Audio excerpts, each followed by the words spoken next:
Over the entire time I've had this channel, I reviewed more than 30 different consoles. And you know what? I've sold almost all of them. No! God, please, no! No! Well, almost all of them, except for these. I'm not a collector and I don't need every console made by every company out there. If a console sits unused for a while, or I simply don't need it or don't like it, I get rid of it. Oh, okay. Yeah, oh, okay. That's how I ended up building my own perfect collection, a collection of consoles that mean something to me and that bring me positive emotions. In this video, I'll show you my console collection and explain why I decided to keep these consoles instead of selling them like all the others. And by the way, I have separate reviews of every single one of these consoles, so if you're interested, you'll find the links in the description box. And the first console I want to start with is my white R36S, the console I started doing reviews with on my channel. This console means a lot to me and I would never sell it. It's simply too special to me. As you may remember, I showed you how I replaced the original black buttons and analog sticks with the white ones. And on top of that, I made all of my main tutorials and guides using this exact console. So if you've been following my channel for a long time and remember all of those videos, let me know in the comments which video made you subscribe to my channel. These days I don't constantly play games on this console, but from time to time I use it to test new firmware, different tweaks and features for the R36S, as well as Portmaster ports. So it's not just a museum piece, it's still a fully functional test unit that I used for new video guides. By the way, I also had several other R36S consoles with different screen and motherboard revisions. You may have seen them on my channel, the black one and the blue one. Eventually, I sold those too, after DarkOS came out and I had finished all the necessary guides for installing ArcOS and DarkOS on the R36S. After that, I simply didn't need them anymore. It's only logical that if I decided to keep my R36S, I also had to keep the console that won my R36S clone comparison. I'm talking about the Batle XP G350.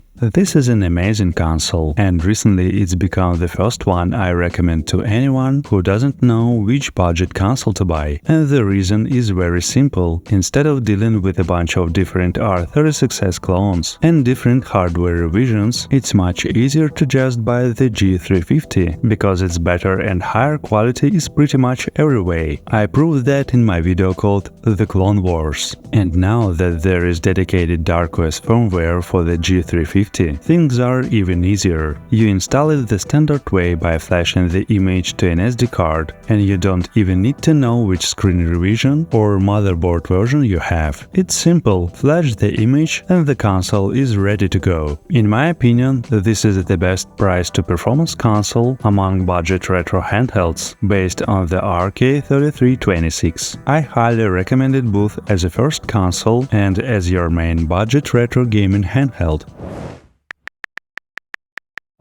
Next, we're going up the ladder, and here I actually have 3 consoles. These are my favorite consoles out of everything I own, because in my opinion, they have something that a lot of other consoles don't. They have a soul. I don't really know how to explain it, but I absolutely love TrimUI consoles. Here I have the Brick Hammer, the Brick Pro, which I recently reviewed on my channel, and the TrimUI Smart Pro S in this bright yellow color. I absolutely love all 3 of these consoles. I regularly play games on them, and I also use them to test firmware and different game ports for the Portmaster section. The Brick Hammer is my main pocketable console. I take it with me when I travel, so I can play a little bit on the road. It replaced my regular black brick, which I sold after I got the metal version. The Brick Pro has recently become my desktop console for quick gaming sessions. It has 2 analog sticks and is basically an exact copy of the original brick, just in a larger form factor. I absolutely love this console because of its build quality and the ability to use NextUI. The TrimUI Smart Pro S is usually the console I use for testing games from Portmaster and of course for PSP games. It's a great console and I really love its design, build quality and color. In my opinion, it does its job extremely well, and its bright shell and beautiful display make it really easy to get immersed in my favorite games. The next console is one that really surprised me with how unusual it is. It felt like a breath of fresh air compared to everything else on the market. The Anbernic RG Rotate. It's a console with an aluminum body, a square display, and a rotating mechanism. It runs Android, and I even made my own app for it called Rotate with some awesome clocks that replaced the standard pretty ugly screensavers. Yeah, Anbernic tried to respond by releasing an update right after my app came out, but even then, their clock designs still look pretty ordinary and generic. Anyway, this console usually sits on my desk and shows the time, and every now and then I also play Game Boy and Game Boy Color games on it. I just don't want to part with this console. It's become an essential part of my collection. And before we continue, please take a moment to like this video, subscribe to the channel and leave a comment. Also, don't forget to click the bell icon so you won't miss any new videos. And if you want to support the channel even more, you can hit the hype button. It helps push the video to new audiences and brings even more people into our community.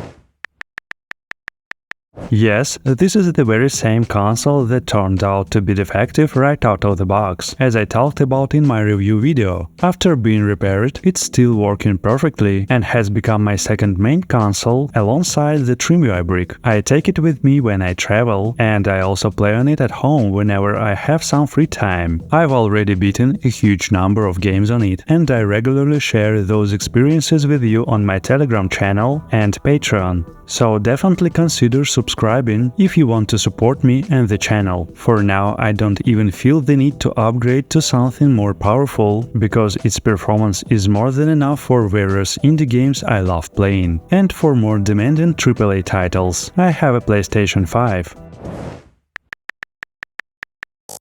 This is my biggest disappointment. I've been using the Switch 2 for a year now, and during that time I've played several games on it. And honestly, after all this time, I still haven't figured out why I should own this console. I played Bonanza, Pragmata, which is available on the other consoles, and the new Metroid Prime, and honestly, none of these games is worth buying such an expensive console for. There simply aren't enough exclusive, genuinely good and interesting games for it. Yeah, the one thing I actually enjoy here was Zelda. But that's also available on the original Switch and the Switch Lite, and if you have a modded console, then there is really nothing else to talk about. With every new game, I feel like I am giving this console another chance, because I really like its design and the way it feels in my hands, and every single time I end up disappointed by the new game. At this point, it spends most of its time sitting there collecting dust until some potentially interesting games comes out. But honestly, I am just waiting for the next Zelda game, and apparently I am going to be waiting for quite a while.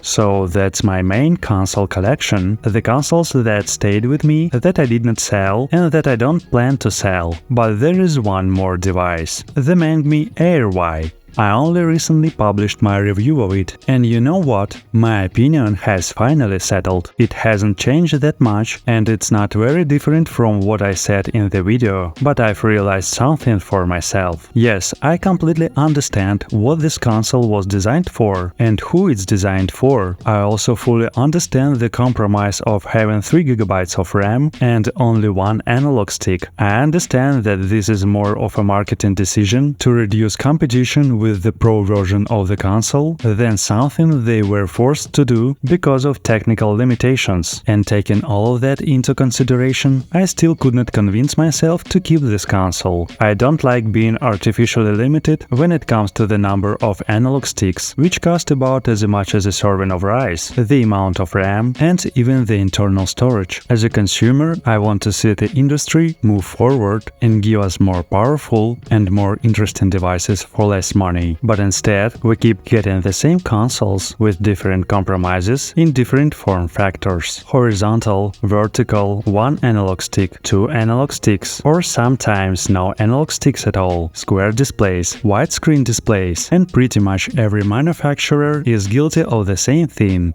It's so boring.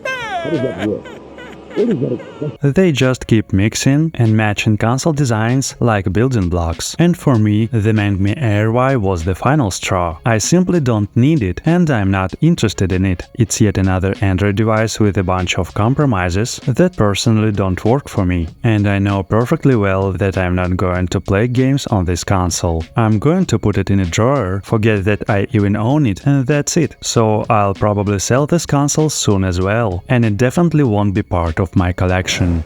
And that's the video. I hope I managed to explain my position clearly and give you a better idea of why I keep these consoles and got rid of the others. And as always, I'd really appreciate a like and a subscription to the channel. Thanks for watching, and I'll see you in the next video.